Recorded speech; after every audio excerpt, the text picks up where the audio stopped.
Let's go back to Leanne now. She has a very busy day. Right now, she's featuring an interesting chalk paint-inspired pop-up furniture show that's about more than just paint, isn't it, Leanne? Michael, paint does change our mood. It can change a piece of furniture, it can change the wall, it can change a life. We're with Katrina Barclay from Malenka Originals. And Katrina, your business was a life change in itself for you. Explain that to our viewers, those who haven't met you. Well, I worked in journalism before I started this and opened my store, and I discovered chalk paint by Annie Sloan, and I just loved doing it. I think it filled a gap in my life. I wanted to do something more creative, and I also loved the idea of upcycling furniture, not letting things go to waste. So I started using this paint, and it changed everything for me, and it started me on this journey to open my store.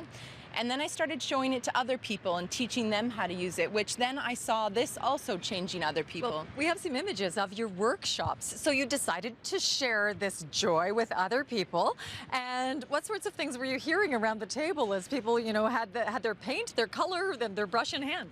I just found it amazing to talk to people who thought they weren't creative. They would come in and say, I can't do this. And then I would hear from them a few weeks later and they said, this is amazing. I have painted everything in my house. I'm so happy. Everything is colorful. And so I really wanted to continue teaching people. And so I've made my store more of a teaching sort of studio. We're showing some of the images from one of your other pop-up furniture events. So essentially you invite these people to then share their creations and sell them. Exactly. Well, I just saw that people really wanted to talk about this. They wanted to sell their work. They wanted to share with other people. So 3 years ago, I started the Refreshed Furniture pop-up shop. And I would invite interested people to come, and we have a big tent that goes up in the parking lot, and we invite them to bring pieces. And so this year we have 22 people coming who each have started their own little businesses, side businesses, painting and selling furniture. And this is where it gets really fun, because we're going to introduce you to some of those people, all of whom have gone from sort of, you call yourself, Greg, you were a yard sailor. You were always checking out yard sales? Yeah, we were checking out yard sales with my wife and I, and we just found somebody that used this product. And I don't work right now, so I just started doing this, creativity. I liked working with my hands, and this is how we began. And you said that it was a health issue that prevented you from working. Yeah, I was diagnosed with MS, and so it really does play a lot with what I can and cannot do. And if I don't feel well, I stay home. I don't do anything. If I feel great, I keep going. Does the paint elevate your mood, do you find at all, Greg? Yeah, because I'm happy with the end products, right? I see something at a yard sale that I bought for $5, and by the end of it, it looks like it's awesome to see that, yeah. Well, let's show a couple of your pieces, because you now have your own sideline business called Hidden Treasures. And what is it that you've done? There's a piece of the table, I guess. Table, yep. The table right there I've done, and there's some frames with the green vintage. One's with chalk. I think they're both with chalkboard.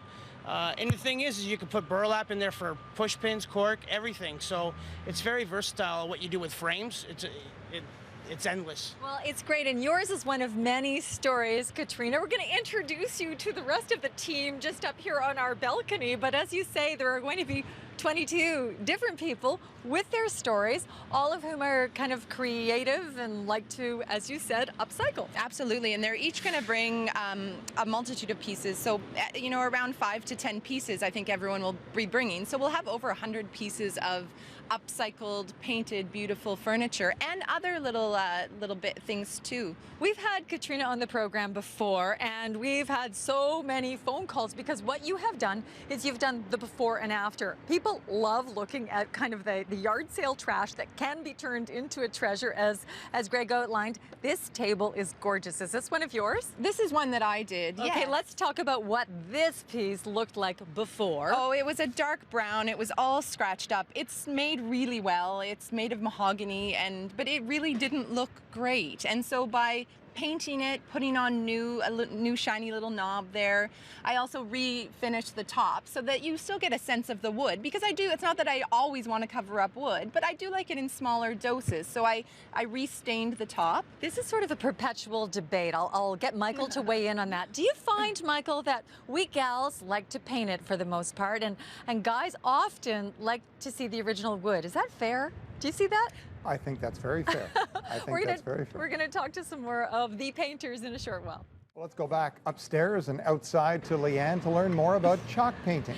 And Leanne. it's not fair, Michael. Not all guys like to leave wood as wood. Some guys like to paint it. Gus is going to paint it, and clearly Greg is too. We are exploring Malenka Originals. There's a pop-up furniture show. There's information on your screen. And we're really talking about how chalk paint has changed some lives. Yours being one, Erin. Yes. Erin, you were doing what full-time? I was a child and youth worker for years, and I worked for many mental health organizations, and I did that for many, many years. And I enjoyed it, but I was missing a bit of a creative outlet. And I made a bit of a change. I ended up taking an interior decorator course, and I was very lucky and was inspired because Katrina's store opened up 5 minutes from my house. Oh, and dangerous and yes, wonderful. Yes. And we're looking at one of your tables here, another table. I mean, the work that you were doing was so incredibly meaningful, but I can see how you would need something like this just to find that balance. Yes. Yes, for sure. So tell us about the pieces that you've brought along, because Katrina's really happy to boast about Erin's creativity with this fantastic sort of wall installation. Oh, thank you. We started off doing furniture, and I still do furniture, but my husband and I actually started a small business called Bluebird Upcycled Furniture and Decor, and we take reclaimed wood and pallets, and we refinish them into neat things like this, coat racks or wine racks. We just came up with a tray design. You're clearly having fun. I love doing this. Yes. And your neighbor here, Amal, is also having fun. Now, Amal, you're a research scientist, or you were a research scientist with NRC. Yeah. Life changed because of? Well, I became a mom, Uh-huh. and then I decided to stay home and be a stay-at-home mom, which was great, but also hard work. So I actually fell into chalk paint because I saw Katrina's article in the paper, and I rushed down to the store, and I've been hooked ever since. It was a really nice creative outlet. It was something that was away from raising children, and I became addicted. Oh, okay, and that's the story. Everyone says addicted to paint. Yeah. So show us this piece, if you would, because these are your trademark creations. Yeah, so I typically, like when I go for a walk in the woods, find stumps or fallen trees or branches, and so I make them into things that are beautiful rather than, things that are now slowly dying. So these are coat racks, and I Coat guess racks. the main challenge is to get your kids to actually use the coat racks. Yeah, they have to pick their colors, and they're always fighting about colors, so. Oh, well, really, really great to have you here as you're painting. We're going to share some more of the details of the actual event. Look at you. You couldn't stay away. You started painting the table. We have Louise and Gus over here. Louise, the law was a calling, but then chalk paint became the calling. Exactly. By chance, we heard Malenka on the radio talking about her pop-up sale, her first one. And it was pouring rain, and my husband and I just retired, and we said, let's go check it out. So the rest is history. We've taken courses with Malenka. We specialize in small stuff. We call ourselves We Chalk Paint. And my husband, he does the big work. I do the finishing touches. We work as a team. We just love chalk paint. It's really a good passion of ours. Retired lawyer, now chalk painter, and you say you like to fish too. Oh, yes, we fish, volunteer, and play bridge. Okay, life is full for you and delicious. Now, Amal, while we're looking at you do the work here, what's the application process like? Lots of taping for this, but it's just so easy that it goes on so easy.